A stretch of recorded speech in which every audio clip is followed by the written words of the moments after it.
Buenos días. Vamos a continuar entonces con endocrino y primero vemos el pretest que deben haber desarrollado, tratando de repasar algunos de los conceptos vertidos ayer, ¿ok? Vamos a ver.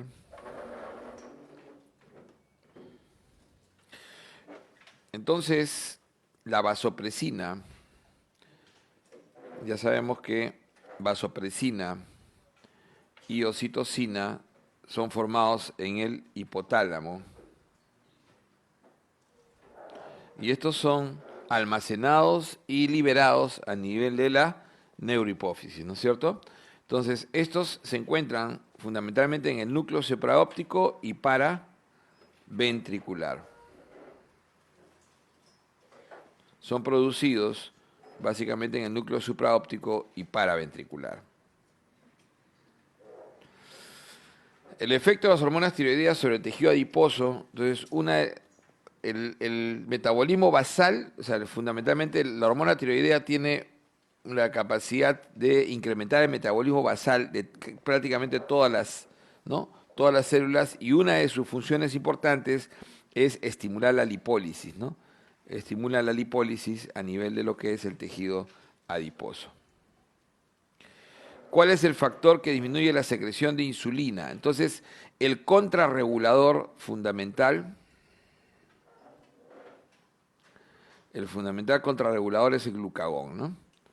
El glucagón es el contrarregulador, donde además de eso, o sea, como hormonas, ¿no? o como contrarreguladores de estrés, también están las catecolaminas, fundamentalmente al momento del estrés agudo, y adicionalmente a eso, el cortisol y la hormona de crecimiento tienen fundamental acción ¿no? en el ayuno prolongado. Estos son fundamentalmente activos en el ayuno prolongado. Como le decía, incluso como hormonas de estrés, típicamente en el estrés agudo, catecolaminas, cortisol. Pero respecto al ayuno inmediato, el glucagón es el contrarregulador, el que nos va a incrementar rápidamente la glucosa, pero en el ayuno prolongado es cortisol y hormona de crecimiento aquellos que nos van a permitir tener una glucosa constante.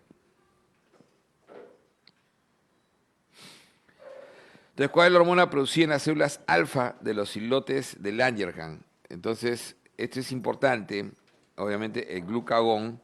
Y acá hay una diferencia que vamos a marcarla mañana también, fundamental, en el sentido de que en el paciente, por ejemplo, que tiene destrucción de masa beta, ¿no? En el paciente que tiene destrucción de masa beta, la masa alfa se mantiene invariable.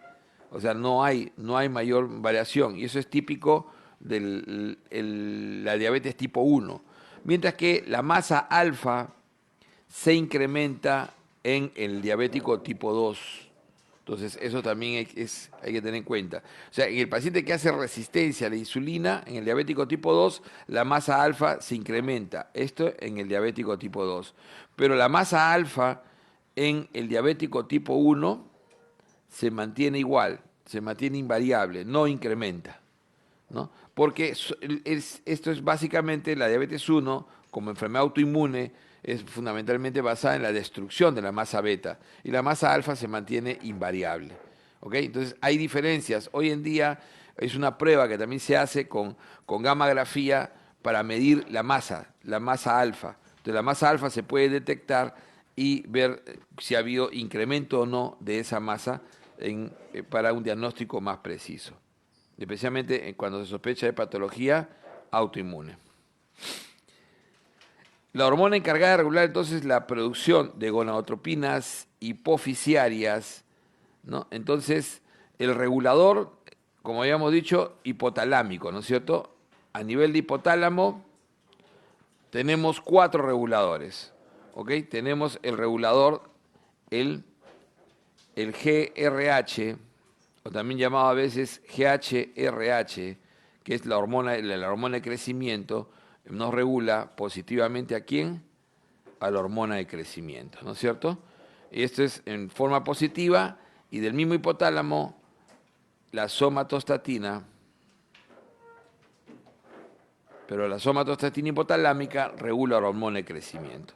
En el caso de la pregunta, el regulador a nivel de lo que es las gonadotrofinas, que son LH y FSH, las va a regular en forma positiva, ¿no? El GNRH, ¿no? Entonces, el GNRH en forma positiva. Y aquí sí, al haber órganos periféricos, ¿no? Va a haber una contrarregulación fundamentalmente a nivel de testosterona en forma negativa y la inhibina. Y hay un brazo más largo incluso que lo da el estrógeno sobre específicamente el hipotálamo. El estrógeno tiene un brazo incluso más largo controlando fundamentalmente la secreción de GNRH, mientras que sobre las gonadotrofinas específicas, testosterona e inhibina son las que van a actuar como contrarreguladores negativos, ¿no? Tenemos entonces los otros dos, ¿no? Los otros dos hormonas reguladoras del hipotálamo, vamos a tener la TRH, ¿no? Regulador positivo del TSH y el regulador de la corticotropina, el liberador de corticotropina. Todos estos son los liberadores, ¿no? Liberador de corticotropina, liberador de tirotropina, TSH. Todos estos están a nivel de hipófisis, ¿no es cierto? Todos estos están a nivel de lo que es la adenohipófisis. Por otro lado, la prolactina fundamentalmente tiene un regulador negativo que es el PIF. Entonces, ese es básicamente el esquema de regulación que tiene hipófisis con hipotálamo. Es una hormona producida por la neurohipófisis. Entonces, en la neurohipófisis, la oxitocina, junto con la vasopresina producida. En realidad no es producida, sino es almacenada, ¿no es cierto? Almacenada y liberada en la neurohipófisis. Órgano diana de la FSH. Entonces, FSH fundamentalmente, ¿no? Va a actuar produciendo gametogénesis, mientras que LH es controlador fundamentalmente de la producción de andrógenos. Entonces, si nosotros, la LH, fundamentalmente su función es producir testosterona, es el principal regulador de producción de testosterona en el varón, y en la teca interna del ovario produce los pequeños andrógenos que va a producir. Entonces, LH fundamentalmente regula producción de andrógenos, ¿no? Testosterona y, en el caso de la mujer, andrógenos en la teca interna, ¿no es cierto? Entonces, es en el caso de la mujer. Mientras que FSH actuará fundamentalmente o en el ovario o en el testículo en la producción, básicamente la gametogénesis.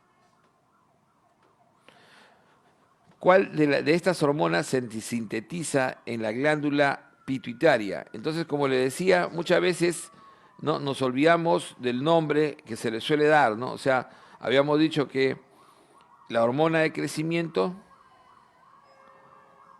somatotropina o somatotropina, también llamada de esa manera, ¿no? Entonces, igual que, ¿no? La TSH, tirotropina, por eso le llaman las tropinas, ¿no? La TSH, la tirotropina, la ACTH, la corticotropina.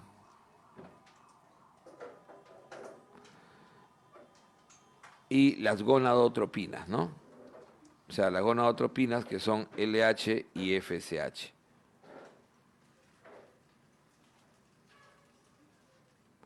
Entonces, los términos que se suelen utilizar, no todas son las hormonas producidas fundamentalmente a nivel de lo que es la adenohipófisis, ¿no? Entonces, la somatotropina fundamental. ¿Cuál de los siguientes suprime la secreción de glucagón? Entonces, el glucagón, ¿no? Va a estar la somatostatina, además de suprimir, pero esta es la somatostatina producida a nivel gastrointestinal, que como le decía, tiene el doble de aminoácidos que la somatostatina hipotalámica. La somatostatina hipotalámica tiene 14 aminoácidos, entre 12 y 14, y la somatostatina gastrointestinal tiene 28 aminoácidos. Esta somatostatina gastrointestinal produce liberación, al igual que las incretinas, es de la insulina, y por otro lado inhiben, ¿no?, el glucagón. Aunque la mayor potencia, se sabe hoy en día, las tiene las incretinas, pero también tiene acción la somatostatina. Entonces, al momento que el alimento llega al intestino, se liberan tanto incretinas como somatostatinas. El que tiene mayor actividad, más rápida actividad es la incretina. La somatostatina, su actividad es más lenta. Entonces, la somatostatina, ¿no?, va a suprimir la secreción de glucagón, pero va a incrementar la secreción de insulina y suprime el glucagón. Pero como decíamos, hoy en día la mayor potencia sobre esta acción la tienen las incretinas, ¿no? El GLP-1, ¿no?, fundamentalmente, y el GIP, que es el péptido gastrointestinal, ¿no? Entonces, a eso tienen las incretinas el mismo tipo de acción. ¿Cuál de las siguientes expresiones define la función del HDL? Entonces, el HDL fundamentalmente va a remover el colesterol de los tejidos y llevarlo al hígado para su procesamiento. Entonces, de esa manera, ¿no?, tiene el colesterol bueno, entre comillas, pues el colesterol que está sacando de tejidos, mientras que el LDL más bien lleva el colesterol hacia los tejidos y es el que va a entregar el colesterol generalmente ¿no?, a los vasos sanguíneos. Entonces, la remoción del colesterol de los tejidos, el que lo lleva al hígado para su procesamiento, lo hace el HDL. Todas las siguientes hormonas son secretadas como respuesta al estrés, excepto. Entonces, como decíamos, en el estrés vamos a tener, ¿no?, vamos a tener el glucagón, las catecolaminas al inicio, ¿no?, epinefrina, norepinefrina, glucamón y la corticotropina como efecto básicamente de controlador del cortisol y la hormona de crecimiento. Entonces, mientras que la insulina no participa en el estrés. O sea, en el estrés buscamos tener incremento de la producción de glucosa. Entonces, liberación de glucosa por parte del glucógeno o gluconeogénesis, como en el caso del cortisol. Lo que hace fundamentalmente el cortisol es producir gluconeogénesis. Entonces, para poder tener nosotros en el estrés una glucosa, mantener una glucosa, ya sabemos que el inmediato, glucagón, y rápidamente las catecolaminas. Mientras que en el estrés crónico o en el ayuno prolongado, el cortisol, ¿no?, el cortisol y la hormona de crecimiento son los que van a actuar, especialmente el cortisol incrementando la gluconeogénesis. Mientras que la insulina va en contra, ¿no?, va a reducir la insulina, eso no es una hormona de estrés. ¿Cuál es el principal regulador de la concentración renal de sodio? Y entonces la aldosterona, recuerden que el juego de la aldosterona es reabsorción de sodio y agua versus el péptido natriurético atrial, ¿no? Entonces, el péptido natriurético atrial es el contrapuesto, ¿no?, del que elimina sodio y agua. El que básicamente elimina sodio y agua en la mayor potencia es el péptido natriurético atrial.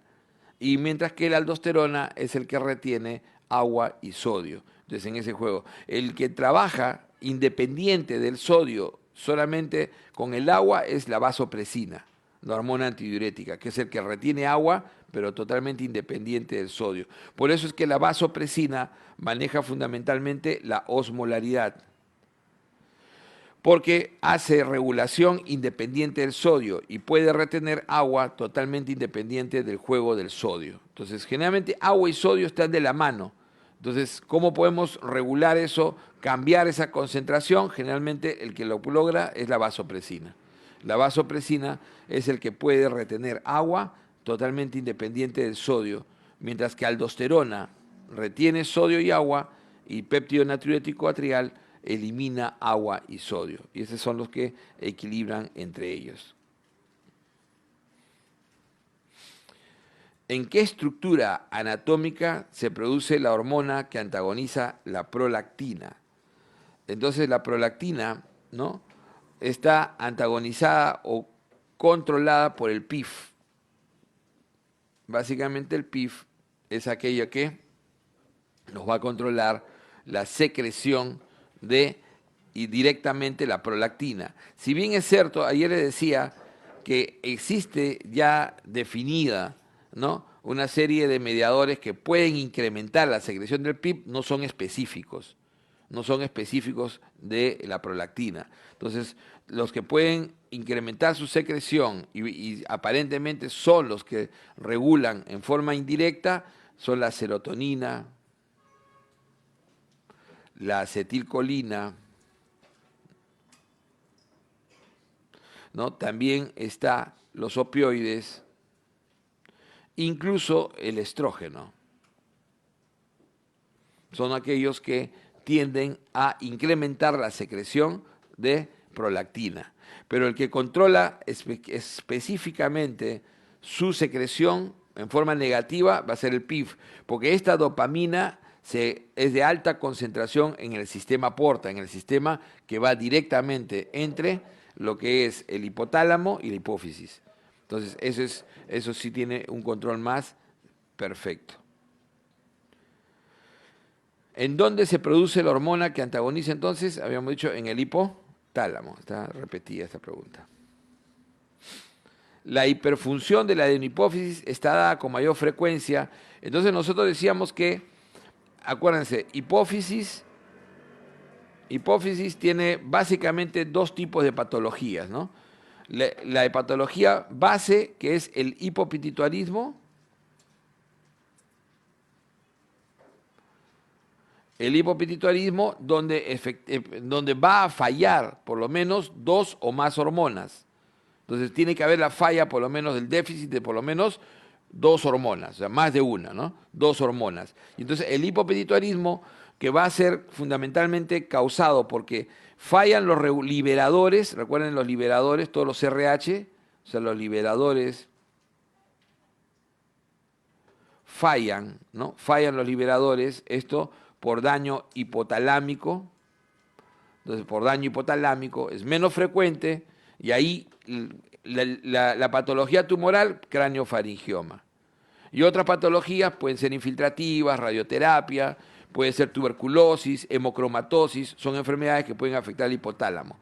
O el hipopituitarismo puede ser fundamentalmente por causa de falla hipofisiaria. Entonces ya producción directa de su hormona. Y esta falla hipofisiaria a la cabeza la da los adenomas. Los adenomas, es el número 1. Pero estos adenomas hay de dos tipos. Hay adenomas que son productores, o sea, que son hipersecretores. Entonces el adenoma hipersecretor da otro tipo de patología. Mientras que el adenoma no secretor, que es el número 2, el adenoma gigante no secretor, que es el número 2 de los adenomas, es el que va a producir fundamentalmente la falla hipofisiaria. ¿Ok? Entonces los adenomas pueden ser secretores y no secretores. El no secretor es el clásico número 2 sin incidencia de todos los adenomas, que es el adenoma gigante no secretor. Y entonces este va a producir falla hipofisiaria. Y es la causa más frecuente, miren, de falla de la hipófisis, del hipopituitarismo. Estos adenomas, en cambio, hipersecretores, vamos a tener a la cabeza el prolactinoma, que nos va a producir la hiperprolactinemia, ¿no es cierto? Que es la patología que más se suele preguntar en este capítulo, en esta parte. Vamos a tener el adenoma productor somatotropo, que nos va a producir la acromegalia como cuadro clínico, y vamos a tener el corticotropo,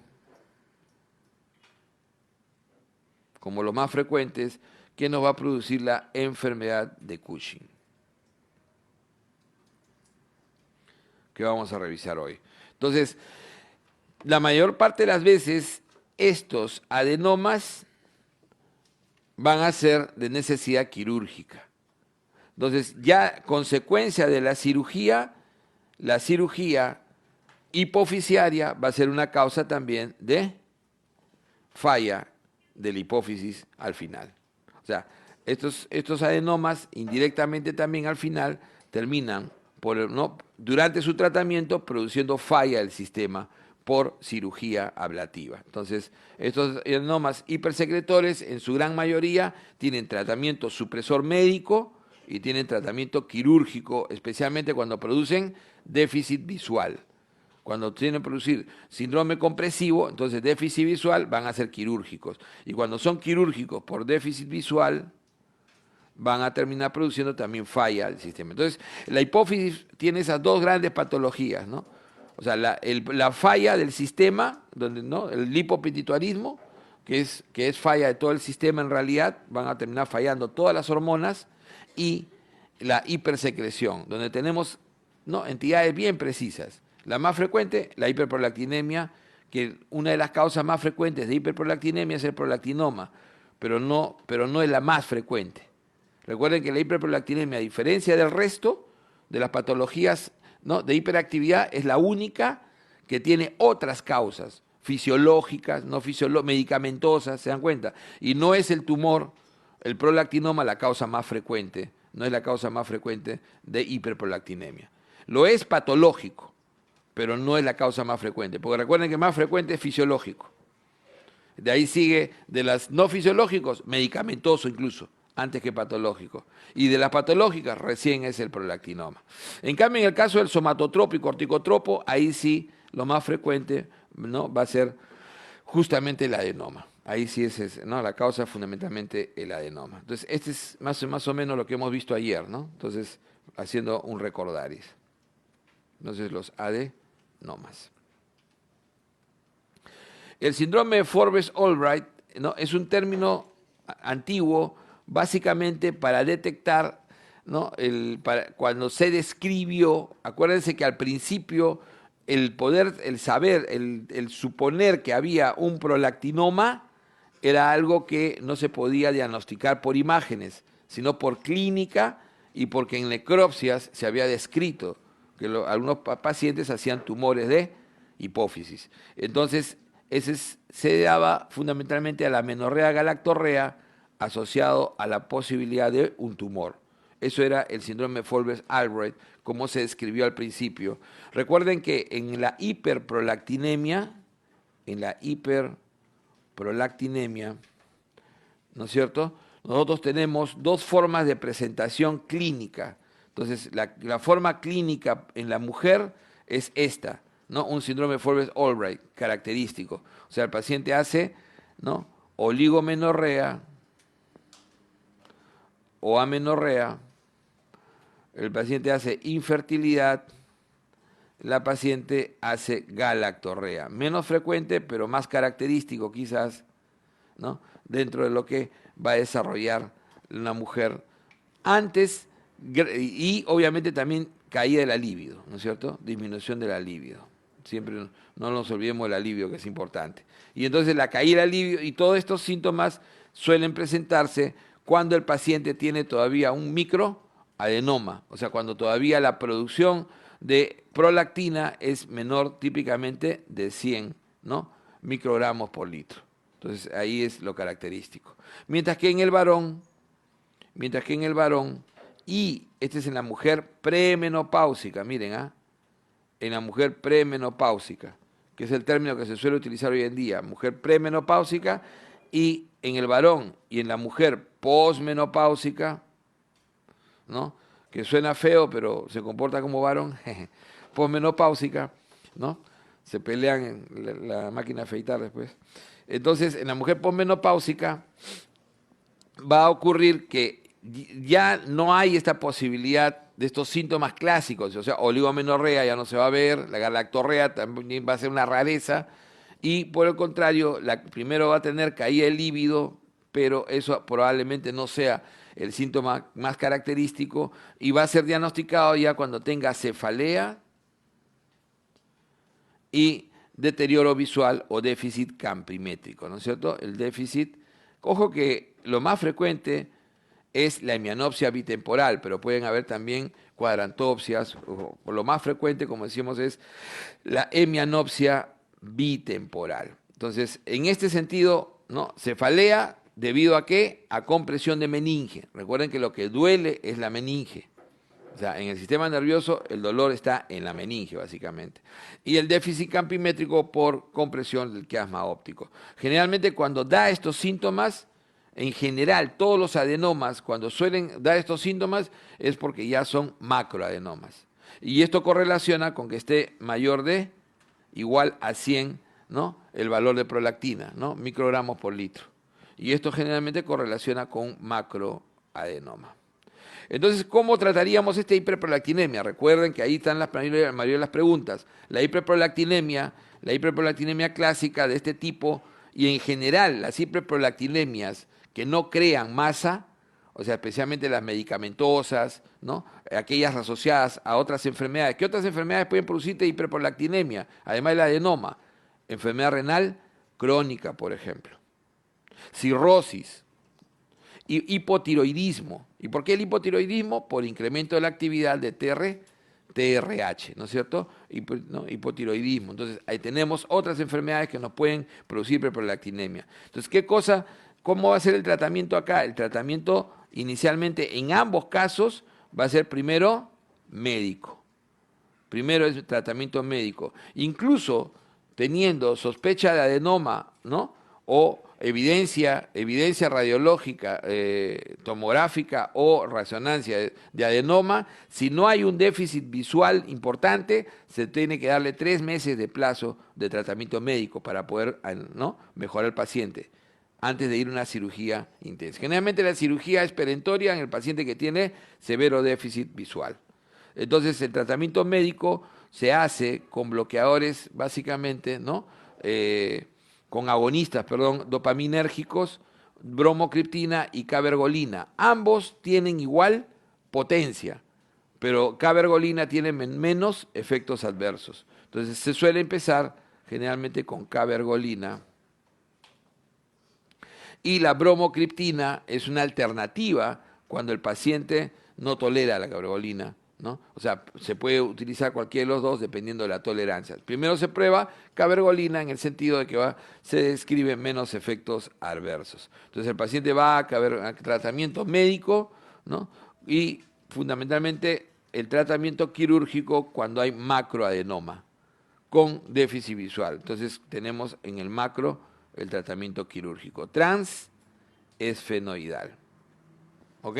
Típicamente transesfenoidal. Y por último, la radioterapia es el tratamiento adyuvante para evitar la recidiva. Para disminuir o evitar la recidiva se hace el tratamiento adyuvante con radioterapia. ¿Ok? Entonces, ¿el paciente continuará con tratamiento médico? Sí. Va a continuar con tratamiento médico hasta que normalice, incluso en el posoperatorio, hasta que normalice, ¿qué cosa? El nivel de prolactina. O sea, y en todos los adenomas es así, hasta normalizar los niveles hormonales, los pacientes siguen con tratamiento médico. Incluso en la acromegalia, por ejemplo, es más intenso, porque ahí generalmente es más difícil controlar, ¿no? Y los pacientes incluso hacen terapia doble para poder controlar los niveles hormonales. Entonces va a continuar con cabergolina. En cambio, un microadenoma fundamentalmente hará tratamiento médico. Un paciente con microadenoma o con otra patología que no sea tumoral hará netamente, ¿no? tratamiento médico característico. Entonces, esta es básicamente la hiperprolactinemia. Mujer de 42 años, presenta galactorrea y en la tomografía se encuentra tumor en región hipoficiaria. Entonces, con galactorrea, eso es sinónimo de prolactinoma. Mujer de 28 años acude a consulta externa por cefalea, galactorrea y amenorrea. Si ya tiene cefalea, ya estamos pensando que debe tener probablemente un macro, ¿no es cierto? Acuérdense que macro mayor o igual a 10 milímetros nada más. Antecedentes sin importancia. Examen físico se confirma presencia de galactorrea bilateral, ¿no? Y la prolactina está en 320 microgramos por litro. ¿Cuál es el diagnóstico más probable? Entonces, este es un prolactinoma. Incluso podría uno cambiar esta pregunta y poner micro y macro. Uno podría poner microadenoma, no, microadenoma lactotropo y podría ponerle macroadenoma lactotropo. Y uno tendría que escoger, ¿no es cierto? Macroadenoma lactotropo. Mujer de 30 años que después de tener un parto con sangrado excesivo no pudo dar de lactar. Entonces no tuvo leche, no dio de lactar. Además presentaba intolerancia al frío, o sea, ya había un síntoma de hipotiroidismo, aumento de peso, caída del cabello y no volvió a menstruar. O sea, ya esta paciente ya comenzó a presentar síntomas. Recuerden que en el caso del hipopituitarismo, ¿no? Obviamente esta paciente debe haber presentado primero síntomas relacionados ¿a qué? A déficit de hormona de crecimiento. Entonces, lo primero que debe haber presentado debe haber sido obesidad. Entonces, este incluso aumento de peso probablemente venía ya desde el inicio. Porque lo primero que va a presentar, ya sabemos que la secuencia es, ¿no?, hormona de crecimiento, de ahí salta a las gonadotropinas, LH, FSH, de ahí salta ¿a qué? A el déficit de TSH y por último de ACTH. Entonces, esa es la manera secuencial. Entonces, obviamente el paciente, cuando el adulto tiene déficit de hormona de crecimiento, lo que se va a expresar más es en obesidad. Obesidad y pérdida de la masa muscular. Y ya en extremo, fracturas patológicas, que es lo que puede presentar el déficit de hormona de crecimiento. Entonces, acá va a presentar fundamentalmente obesidad, el aumento de peso. En el caso de la FSH-LH, el paciente va a presentar obviamente amenorrea, ¿no?, oligo o amenorrea, infertilidad y caída de la libido. Y en el caso del varón, se precipita más la pérdida de masa muscular. ¿Ok? Entonces, acá va a producir amenorrea. Y TSH ya comienza a producir un hipotiroidismo secundario. ¿Qué significa eso? Que va a tener, ¿no?, caída de las hormonas tiroideas, pero con TSH bajo. Con TSH bajo. Y este hipotiroidismo, su gran característica es que no tiene bocio. Porque la mayoría de los hipotiroidismos cursan con bocio. Sea Hashimoto, sea la otra causa clásica que es el bocio endémico, ¿no? Incluso las tiroiditis en su fase hipotiroidea cursan con bocio. En cambio, esta va a ser no bociógena característicamente. Otra característica clínica que diferencia el hipotiroidismo, vamos a ver hoy día, que es los reflejos. Y tenemos, por último, lo que ya no presentó, ¿no? Ya no presentó esta paciente, porque acá ya se hizo el diagnóstico, que al final la mayoría, ¿no?, van a debutar haciendo crisis adrenal. La mayoría de estos pacientes con hipopituitarismo debutan haciendo crisis adrenal, ¿no es cierto? Donde el paciente va a presentar letargia, hipotensión, las tres hipoclásicas, ¿no? Hipoglicemia, hipotensión, ¿no? Y hiponatremia, aunque la hiponatremia es menos pronunciada cuando es de causa secundaria. Y lo que no va a presentar, ¿qué cosa va a hacer? No va a presentar hiperpigmentación. No se presenta. Entonces, a diferencia de la enfermedad de Addison, cuando la crisis adrenal, cuando la insuficiencia suprarrenal es secundaria, ahí sí no va a haber ni hiperpigmentación, ni tampoco va a haber alteración de la aldosterona. La aldosterona estará, aldosterona y renina van a estar normales. Esa es la otra gran diferencia en este caso de los pacientes. ¿Cómo se manejan estos pacientes? En reversa, ¿no es cierto?